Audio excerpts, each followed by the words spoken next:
আফজালুস সিয়াম বাদা রমাদান শাহরুল্লাহিল মুহররম। দুনিয়ার মধ্যে রমজান মাস ছাড়া যত মাস রয়েছে, যত রোজা রয়েছে, সবচাইতে উৎকৃষ্টতম রোজা হচ্ছে মুহররমের রোজা। সাহাবায়ে কেরামের মধ্যে যখন তারা মুহররমের রোজা রাখতেন, আল্লাহর নবী সাল্লাল্লাহু আলাইহি ওয়াসাল্লাম একদিন সাহাবীদেরকে জিজ্ঞাসা করলেন, ও আমার সাহাবী, তোমরা কেন রোজা রাখতেছো? সাহাবীরা জবাব দিলেন, মুসা আলাইহিস সালাতু ওয়াস সালামের জমানার লোকেরা এরকমভাবে রোজা রাখতো। আল্লাহর নবী সেটাকে সমর্থন করে বলেছেন, মুসা নবী যদি এইরকমভাবে রোজা রাখতেন, আমি তো আরো আহাক্ক, আমি তো আরো হকদার, আমিও রোজা রাখবো।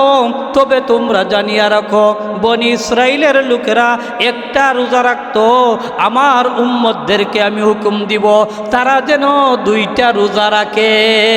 কয়টা রোজা? আল্লাহু আকবারের আওয়াজ এমন ভাবে দিতে হবে, শাহজালাল বাজারী রহমাতুল্লাহ আলাইহি যেই সময় আল্লাহু আকবারের ধ্বনি দিয়েছিলেন, সেই সময় গৌর গোবিন্দের 7 তলা বিল্ডিং একেবারে মাটির সাথে ধসে গিয়েছিল। কথা বলেন ঠিক না বেঠিক?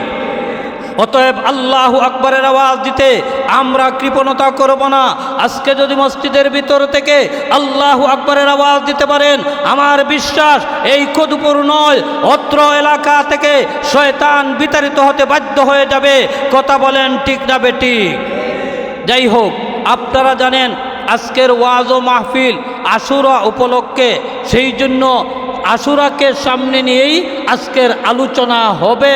আমি আলোচনা করব আপনাদের সামনে 9:30 ঘটিকা পর্যন্ত, বেশিক্ষণ আলোচনা করব না, এরপরেই লুৎফর ভাই আলোচনা করবেন। যাই হোক, আমি আপনাদের সামনে মানবতার মুক্তির সনদ মহাগ্রন্থ আল কোরআনের ছোট্ট একটি আয়াত তেলাওয়াত করেছি। মহানবী মুহাম্মদ রাসূলুল্লাহ সাল্লাল্লাহু আলাইহি ওয়াসাল্লামের অসংখ্য গণিত হাদিস থেকে ছোট্ট একটি হাদিস পাঠ করেছি। যদি আল্লাহ রব্বুল আলামিন আমাকে তৌফিক দান করেন, আপনারা যদি আমার জন্য দোয়া করেন, তাহলে তেলাওয়াতকৃত আয়াত এবং তেলাওয়াতকৃত হাদিসকে সামনে রেখে আমার নির্দিষ্ট সময় পর্যন্ত আলোচনা করার চেষ্টা করব। আল্লাহর কাছে তৌফিক চাই, আপনাদের কাছে দোয়া চাই। আজকে 10ই মুহররম। এই 10ই মুহররমকে কেন্দ্র করে আমাদের বাংলাদেশের মধ্যে কত কুসংস্কার হয় সেটা আপনি নিজে ভাবতেও পারবেন না। আজকে জায়গায় জায়গায় মূর্ছা হইতেছে, হেসন হুসন হইতেছে। এই সমস্ত কুসংস্কার থেকে আল্লাহ রব্বুল আলামিন আমাদেরকে মুক্ত করে সঠিক কারবালার ইতিহাস থেকে আমরা কি শিখতে পারি, আমাদের জন্য কি শিক্ষণীয় রয়েছে, সেটা যদি আমরা জানতে পারি, আমরা হয়তো আমল করতে পারবো। আমল করতে পারলে সেই আমলের মাধ্যমে আল্লাহ পাক রব্বুল আলামিন আপনি আমাকে জান্নাত নসিব করবেন। বলেন সুবহানাল্লাহ। আরো জোরে বলেন সুবহানাল্লাহ। শুধুমাত্র কারবালার ইতিহাস নিয়ে 10ই মুহররম আসে নাই। কারবালার ইতিহাস 10ই মুহররম হয়েছে, সেটা সত্য।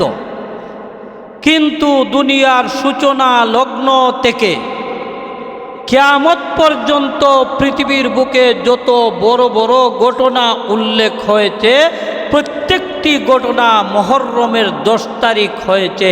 এই জন্য মুহররমের 10 তারিখকে আশুরা বলা হয়।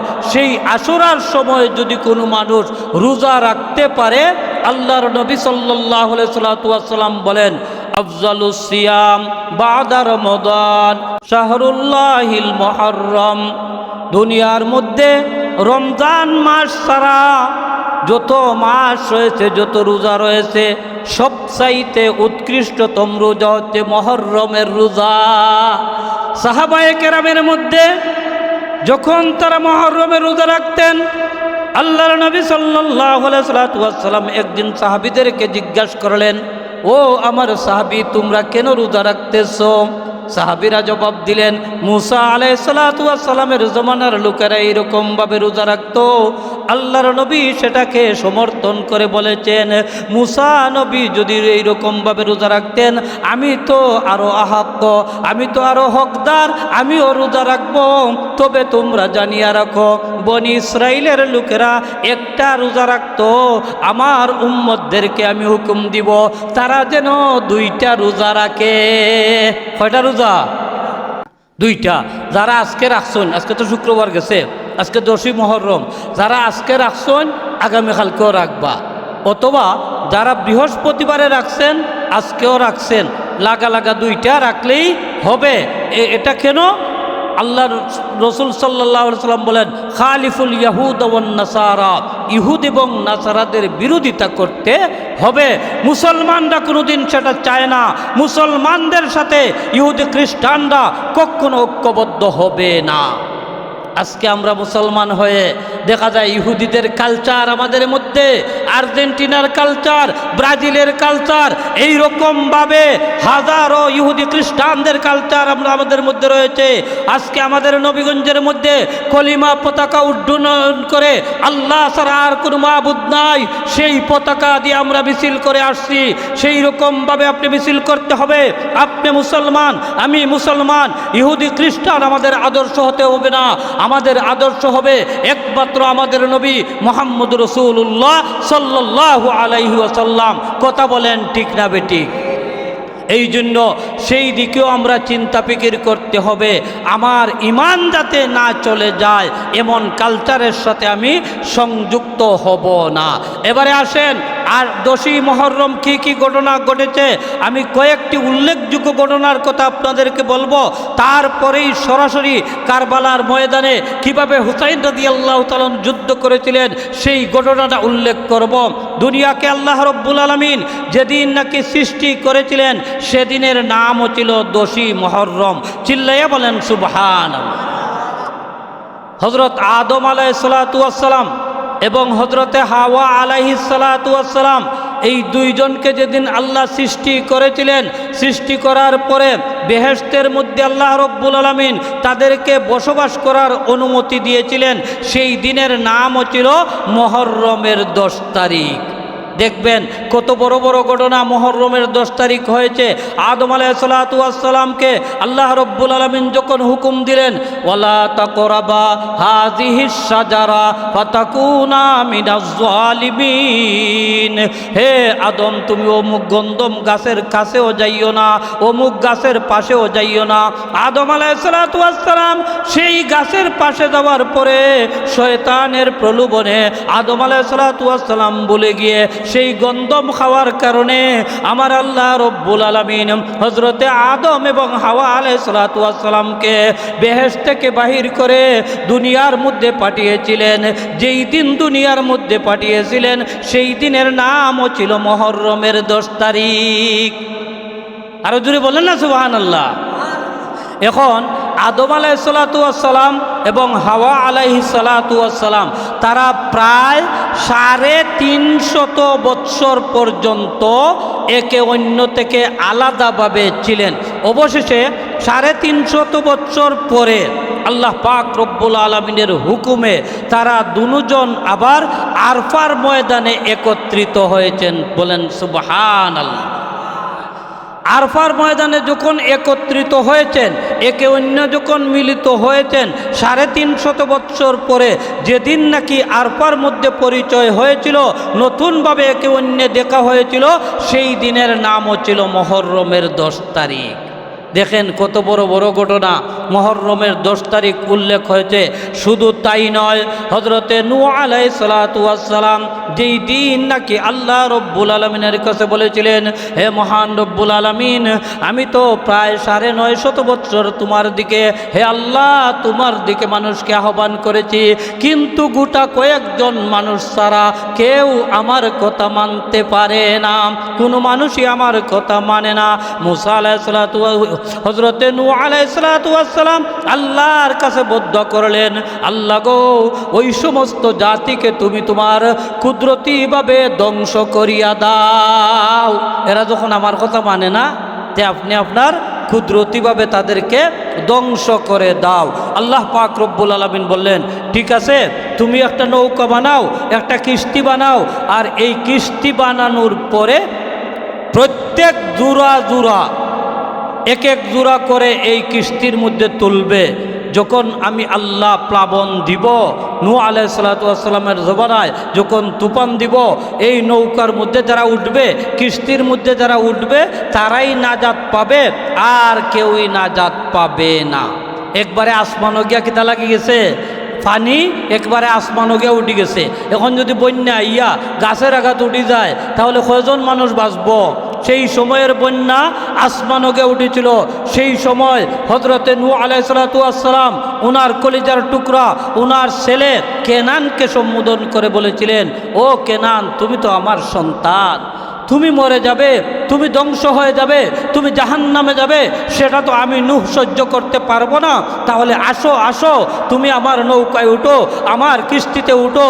ওই নূহ আলাইহিস সালাতু ওয়াস সালামের কুলাঙ্গার ছেলে সেই কেনান, সে ছিল কাফির। সে বলেছে, হাজা জাবাল, ওই দেখা যায় পাহাড়, জাবাল বলা হয় পাহাড়কে, ওই দেখা যায় পাহাড়, ওই পাহাড়ের চৌড়ায় আমি গিয়ে উঠে যাব, তুফান আমাকে ধরতে পারবে না। আমার বন্ধুগণ, লক্ষ্য করে শুনুন, আল্লাহ রব্বুল আলামিন যখন নাকি তুফান দিয়েছিলেন, সেই নূহ আলাইহিস সালাতু ওয়াস সালামের কুলাঙ্গার ছেলেকে যখন যেদিন নাকি ধ্বংস করা হয়েছিল, এবং নূহ নবী এবং ওনার সাথে যারা ছিল প্রত্যেককে যখন নাজাত দেওয়া হয়েছিল, সেই দিনের নাম ছিল মুহররমের 10 তারিখ। আরো জোরে বললেন না সুবহানাল্লাহ। সেই দিনের নামও ছিল মুহররমের 10 তারিখ। এবারে আসেন, হযরতে মূসা আলাইহিস সালাতু ওয়াস সালামকে যখন নাকি ফেরাউন মূসা আলাইহিস সালামকে আক্রমণ করলো, তখন আল্লাহ রব্বুল আলামিনের কাছে মূসা দোয়া করলেন, হে মহান রব্বুল আলামিন, আপনি আমাকে ফেরাউনের বাহিনী থেকে নাজাত দেওয়ার ব্যবস্থা করুন। আল্লাহ রব্বুল আলামিন বললেন, হে মূসা, তুমি তোমার হাতের লাঠি দ্বারা ফুরাত নদীর মধ্যে, বহরে কলজুমের মধ্যে অথবা নীল নদীর মধ্যে তুমি আঘাত করো, আঘাত করার সাথে সাথে 12টা রাস্তা হয়ে যাবে। আরো জোরে বললেন না সুবহানাল্লাহ। 12টা রাস্তা হয়ে দিব। কিন্তু বনি ইসরায়েলের লোকেরা এত তেরা টাইপের ছিল যে তারা কয় 12টা রাস্তা হইছে, এখন এক রাস্তা থেকে আর এক রাস্তা দেখা যায় না। তারা কয় আয়না ফিট করা থাকতেইব, তারা যে যাইতে আরো অন্য রাস্তায় যারা যাইতেছে তাদেরকেও আমরা দেখতে হবে।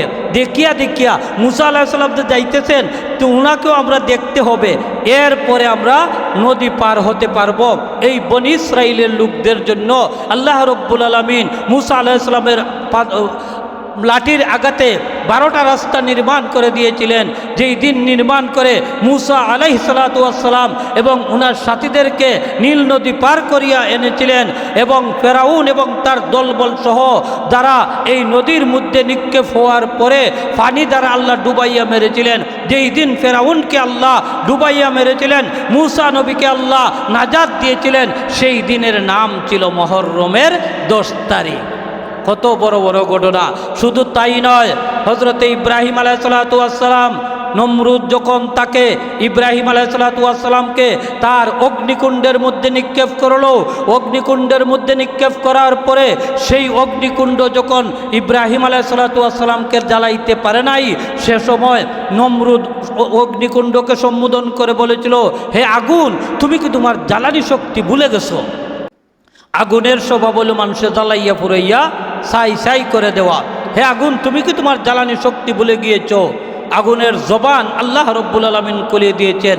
বলেন তো দেখি, যেই আল্লাহ আমাদের জবান খুলে দিতে পারেন, সেই আল্লাহ আগুনের জবান খুলে দিতে পারেন কিনা পারেন না? আরো জোরে বলেন, পারেন কিনা পারেন না? আগুনের জবান খুলে দিয়েছেন। আগুন ডাক দিয়ে বলতেছে, হে নমরুদ, তুমি বলতেছো আমি আমার জ্বালানি শক্তি ভুলে গিয়েছি। না না না, আমি আমার জ্বালানি শক্তি ভুলে যাই নাই। আল্লাহ রব্বুল আলামিন আমাকে আদেশ করেন নাই, যার কারণে আমি আমার জ্বালানি শক্তি ভুলে গিয়েছি। এই জন্য আল্লাহ রব্বুল আলামিন হযরতে ইব্রাহিম আলাইহিস সালাতু ওয়াস সালামকে জ্বালাইতে নিষেধ করেছেন। আমার আল্লাহ রব্বুল আলামিন ডাক দিয়ে বলেন কুলনা ইয়া নারুকুনি বারদাও ওয়া সালামান আলা ইব্রাহিম। আল্লাহ পাক রব্বুল আলামিন বলেন, হে আগুন তুমি ইব্রাহিমের জন্য শান্তিদায়ক ঠান্ডা হয়ে যাও। যেই দিন ইব্রাহিমের জন্য আগুনটা শান্তিদায়ক ঠান্ডা হয়ে গিয়েছিল সেই দিনের নামও ছিল মুহররমের 10 তারিখ। এবারে আসেন, হযরত ঈসা আলাইহিস সালাতু ওয়াস সালামকে যখন খ্রিস্টানরা মারার জন্য প্রস্তুত নিয়েছিল, খ্রিস্টানরা এক পর্যায়ে বলেছিল হযরত ঈসা আলাইহিস সালাতু ওয়াস সালামকে তারা মেরে ফেলেছে, আমাদেরকে নিয়ে আসো, আমার পক্ষ থেকে পত্র দিয়ে দাও, আমার পক্ষ থেকে চিঠি পাঠিয়ে দাও, তারা যেন আমার কাছে বয়েত হয়, তারা যেন আমাকে মেনে নেয়, আমাকে যেন তারা রাষ্ট্রপ্রধান মেনে নেয়। হুসাইন রাদিয়াল্লাহু তাআলা আনহুর কাছে চিঠি যাওয়ার পরে সাথে সাথে হুসাইন রাদিয়াল্লাহু তাআলা আনহু এই চিঠিকে প্রত্যাখ্যান করলেন, অর্থাৎ ইয়াজিদকে রাষ্ট্রপ্রধান মানলেন না, আব্দুল্লাহ ইবনে জুবাইরও মানলেন না, আব্দুল্লাহ ইবনে আব্বাস রাদিয়াল্লাহু তাআলা আনহুমা এই সমস্ত বড় বড় সাহাবায়ে কেরামের মধ্যে একজনেও মানলেন না। না মানার কারণে আব্দুল্লাহ ইবনে জুবাইর চলে গেলেন মক্কার মধ্যে, আব্দুল্লাহ ইবনে আব্বাসও চলে গেলেন মক্কার মধ্যে। এই রকমভাবে যখন বিভিন্ন জায়গায় বিভিন্ন সাহাবী চলে গেলেন, প্রত্যেকেই যার যার মত অনুযায়ী চলাফেরা করতেছেন, কেউ ইয়াজিদের বাহিনীকে মানতেছে না। এমতা অবস্থায় ইয়াজিদের পক্ষ থেকে কুফা নগরী থেকে শত শত সিটি হযরতে হুসাইন রাদিয়াল্লাহু তাআলা আনহুর কাছে আসলো। সিটির সারমর্ম হলো, আমরা আপনাকেই চাই, হে হুসাইন আপনি আসেন কুফার মধ্যে, আপনি বসরার মধ্যে আসেন, কুফার মধ্যে আসেন, ইরাকের মধ্যে আসেন, আপনাকেই আমরা চাই। আমরা কিন্তু ইয়াজিদের হাতে বয়েত হব না, কখনো আমরা ইয়াজিদকে মানব না। বুঝলানি আমার কথা? ইয়াজিদরে আমরা কোনো সময় মানতাম না। এই রকমভাবে তারা শত শত সিটি একটার পরে আর একটা সিটি দিতেছে, প্রত্যেকটা সিটি লিখতেছে আপনি আসেন, আপনার সাথে আমরা বয়ত হব, আপনি রাষ্ট্রপ্রধান হবেন। এই সমস্ত সিটি পাওয়ার পরে হুসাইন রাদিয়াল্লাহু তাআলা আনহু যাচাই বাছাই করার জন্য উনার আপন চাচাতো ভাই হযরত মুসলিম ইবনে আকিলকে ইরাকের মধ্যে প্রেরণ করেছেন, কুফার মধ্যে প্রেরণ করেছেন, যাও তুমি ইরাকে যাও, গিয়ে দেখো কুফাবাসীর অবস্থা কি, তারা যদি সত্যই আমাকে চায় তাহলে আমি কুফায় যাইতে রাজি আছি ইনশাআল্লাহ। এই কথা বলে যখন মুসলিম ইবনে আকিলকে কুফার মধ্যে প্রেরণ করলেন, কুফার মধ্যে প্রেরণ করার পরে মুসলিম ইবনে আকিল যখন আসলেন, আসিয়া দেখলেন কুফার অবস্থা বাহ্যিক দৃষ্টিতে খুবই ভালো, বিতর্কতভাবে খারাপ, বাহ্যিক দৃষ্টিতে ভালো। এটা এরকমভাবে বুঝতে পারেন যে আপনি একজনকে আসলেই বালা পান না, তারে আপনি কইলা মেম্বারির দ্বারাও অথবা চেয়ারম্যানের দ্বারাও, আসলে আপনি ভোট দিতা নাই, কিন্তু চেয়ারম্যানের দ্বারাইয়া তারে একটা জাতা দেওয়ার চেষ্টা করবা। এইরকমভাবে কুফাবাসী আসলে গাদ্দার, এরা ইরাকের মানুষরা আসলেই গাদ্দার। দেখেন না, সাদ্দামের সাথেও তারা গাদ্দারি করেছে, যেই সাদ্দাম মুসলমানদের উড্ডীন করার জন্য, ইসলামকে জিন্দা করার জন্য চেষ্টা করেছিল, ইরাকের গাদ্দাররা সেই সাদ্দামকে আমেরিকার হাতে তুলে দিয়েছে। কথা বলেন ঠিক না বেঠিক? এই জন্য কুফাবাসী তারা গাদ্দার, তাদের কাছে আপনি যাবেন না। এই জন্য হযরতে মুসলিম ইবনে আকিলকে হযরতে হুসাইন রাদিয়াল্লাহু তাআলা প্রেরণ করে যাচাই বাছাই করে নিলেন। হুসাইন রাদিয়াল্লাহু তাআলার দূত মুসলিম ইবনে আকিল যখন গিয়ে দেখলেন কুফার অবস্থা বাহ্যিক দৃষ্টিতে বালা, ভিতরে ভিতরে খারাপ, একসাথে তারা 18,000 মুসলমান, 18,000 কুফার বাসিন্দা একসাথে মুসলিম ইবনে আকিলের হাতের মধ্যে ধরে হুসাইন রাদিয়াল্লাহু তাআলা আনহুর কাছে বয়েত হতে চায়। আচ্ছা, একসাথে যদি 18,000 মানুষ আইয়া আপনারে সমর্থন করলায়, তা আপনার তো মনে মনে কইবা তে তো অবস্থা বালা, কইবানি না কইতা নাই, অবস্থা দেখা যায় বালা। তখন মুসলিম ইবনে আকিল তিনি একটা চিঠি লেখলেন, একটু লক্ষ্য করে শুনুন। তিনি একটা চিঠি লেখলেন চিঠির মধ্যে চিঠির সারমর্ম ছিল উনার চাচাতো ভাইয়ের কাছে হুসাইন রাদিয়াল্লাহু তাআলা আনহুর কাছে চিঠি লিখে বললেন, হে হুসাইন, আমার চাচাতো ভাই, আমি যখন আসছি এরা আমার সাথে খুবই ভালো আচরণ করেছে, সুন্দর আচরণ করেছে, সৌজন্যমূলক আলোচনা করেছে, আচরণ করেছে, অতএব তুমি আসতে পারো, কোনো অসুবিধা নাই। এই যে কোনো অসুবিধা নাই বলে তিনি একটা চিঠি লিখলেন। আগের যুগে টেলিফোন আসিল না, চাচা যে কুইয়েরটা হন তাই যদি এখন টেলিফোন করুন গড় দেখা যায় তাই ফট করি 1 মিনিটের ভিতরে খবর পাইলিবা। চাচা তো কুইয়ের থাকতে অসুস্থ আসলা না নি, 1 মিনিটের ভিতরে বাড়ির খবর দেওয়া যায়। কিন্তু সেই যুগে অনেক দিন যাইতো একটা চিঠি আর একজনের কাছে যাইতে হলে। মুসলিম ইবনে আকিল চিঠি লিখলেন, কুফার অবস্থা খুবই ভালো, আপনি চলে আসেন, কুফার মধ্যে চলে আসেন, কোনো অসুবিধা নাই। এই কথা হওয়ার পরে যখন চিঠি ফাটাইলা, চিঠি ফাটানোর পরে তারা মুসলিম ইবনে আকিলকে হত্যা করে বলল, চিল্লাই বলেন নাউজুবিল্লাহ। আগে লেখাই লিছে, দেখো কুফার অবস্থা খুব বালা, তাই না ইটা কুফার মধ্যে হুসাইন রাদিয়াল্লাহু আওয়ার জন্য তারা আহ্বান করছে। এরপরে যখন চিঠি ফাটাই লিছেন তখন মুসলিম ইবনে আকিলদের তারা হত্যা করে ফেলেছে। হত্যা করার সময় মুসলিম ইবনে আকিল ডাক দিয়ে বলেছিলেন, কেউ আসনি আমার পক্ষে, তোমরা আমার চাচাতো ভাই হুসাইন রাদিয়াল্লাহু তাআলা আনহুকে এই সংবাদটা দিবে তিনি যেন কুফার মধ্যে না আসেন। কিন্তু টেলিফোনের যুগ যেহেতু নাই, সংবাদও কেউ দিতে পারে নাই।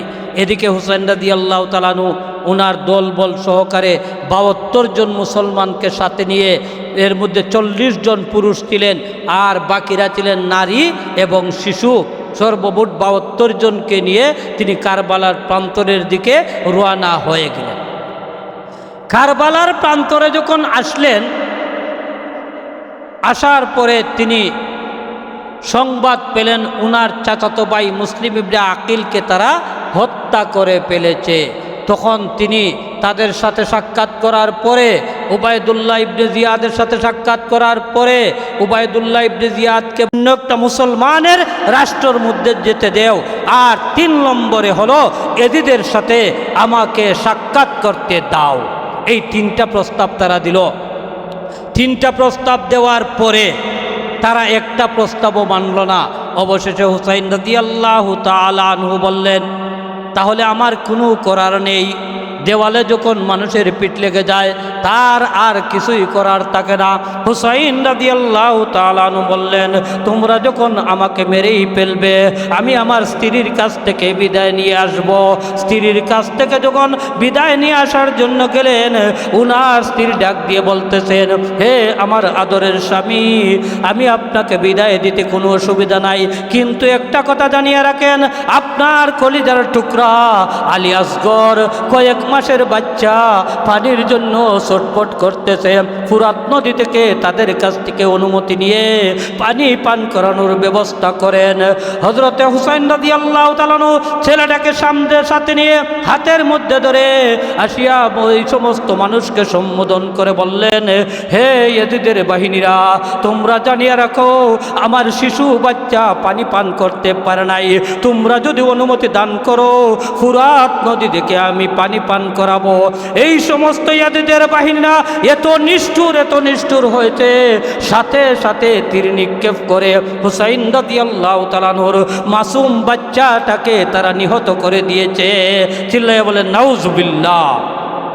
যাই হোক, হুসাইন রাদিয়াল্লাহু তাআলার বাচ্চারা যখন তারা নিহত করলো, হুসাইন রাদিয়াল্লাহু তাআলা আনহুর সাথে যারা ছিলেন 40 জন মানুষ তারা শহীদ হয়েছেন। অবশেষে হুসাইন রাদিয়াল্লাহু তাআলা আনহু তিনি তাদের সাথে জিহাদ করতে করতে তাদের অনেককে নিহত করে জাহান্নামের মধ্যে নিক্ষেপ করে উনি যখন ফুরাত নদীর কাছে গিয়েছিলেন, ফুরাত নদীর পানি পান করতে পারবেন এমন সময় উনি ফুরাত নদীর পানি হাতে নিয়ে বলতে লাগলেন, হায় রে, আমি এখন ফুরাত নদীর পানি কিভাবে পান করব?